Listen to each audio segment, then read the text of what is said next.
MOU កន្លែងហ្នឹងចង់បញ្ជាក់ថាមានសារៈសំខាន់កន្លែងហ្នឹងមិត្តសិល្បៈគឺជាអ្នកដែលនឹងជួយក្នុងយុទ្ធសាស្ត្រនៃការគ្រប់គ្រងទីផ្សារលើកកម្ពស់ការយល់ដឹង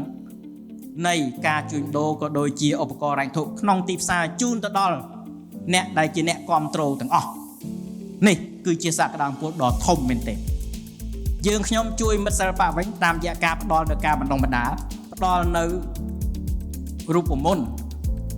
ដែលយើងខ្ញុំច្រើនប្រើពាក្យមួយថាបង្កើតចំណូលអកម្មបន្តសិល្បៈដដែលបន្តការងារធម្មតាដដែលប៉ុន្តែអាចទម្លាក់សាច់ប្រាក់វិនិយោគ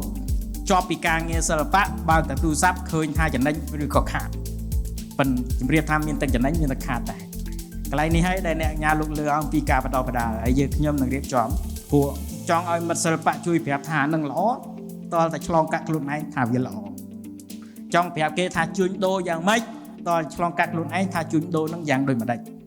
ហើយជំរាបថាអត់មានអីពិបាកទេសម្រាប់ការជួញដូរភាគហ៊ុនងាយឲ្យតែដាក់សាច់ប្រាក់ជាមួយ Wing Bank